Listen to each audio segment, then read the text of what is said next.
The Covidian Cult is an article written by American playwright C.J. Hopkins, published in October 2020. Hopkins argues that we are in the midst of a global totalitarian movement, the first of its kind in human history, and that the Covidian Cult is made up of those of us who have drunk the Kool-Aid of the official COVID narrative. A narrative that goes something like this.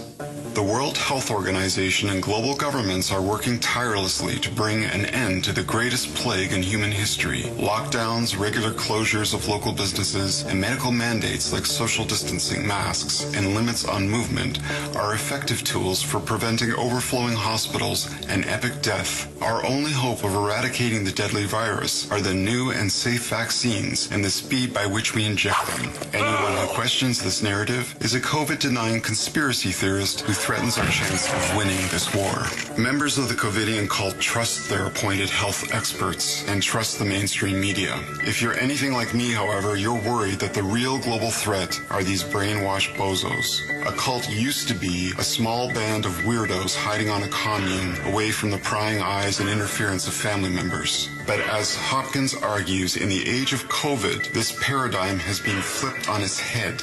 The dominant culture is now the Covidians, and non-believers like me are the minority, tiny islands on a crazy planet.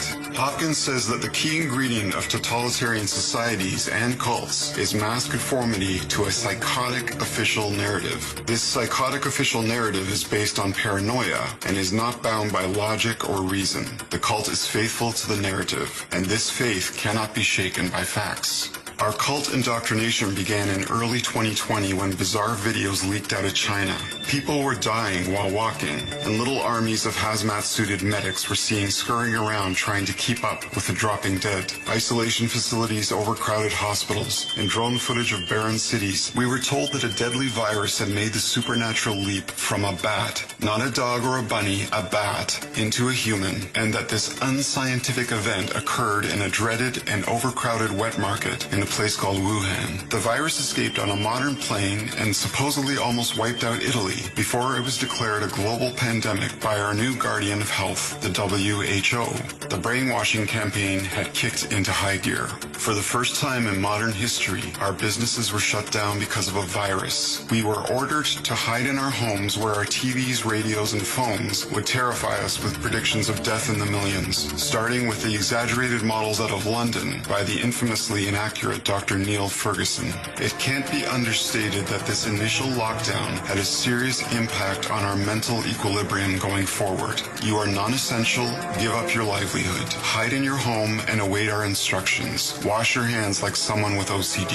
Since the initial lockdown, our minds and bodies have been under months of stress. It is the greatest psyop in human history. We've been bombarded by 24/7 propaganda. Freezer trucks, mass graves, emergency field hospitals, and the slogan, "Protect our frontline workers," had to be reconciled with a bizarre epidemic of hospital nurses performing choreographed dance numbers in these overflowing hospitals, a phenomenon that continues to this day.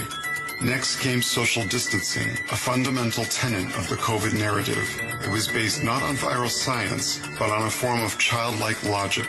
The planned payoff? The unconscious fear of everything and everyone. No matter how healthy they look, they could be a ticking time bomb. Limits on gatherings was a cult mind control staple called milieu control, a technique to limit the cult members' contact with the outside world and prevent contradictory discussions. These limit numbers on weddings, funerals, playgrounds, and restaurants have been continuously randomly changed since the beginning by design. It's the constant flip-flopping of rules that is deceptively innocent but hugely effective. Cult leaders often ask their followers to denounce previous rules in place of new ones. It creates cognitive chaos. The point of the narrative is not that it makes sense. The point of the narrative is that you unquestionably have faith in it. By attacking the mind with a constant stream of never-ending facts, the ability to use logic and reason is further shut down. A campaign of endless slogans and phrases, including wartime-loaded language, has been pumped into the zeitgeist to guide our opinions and fill any cracks in the narrative. From the manipulative use of guilt to absurd scientific studies, including these more recent headlines.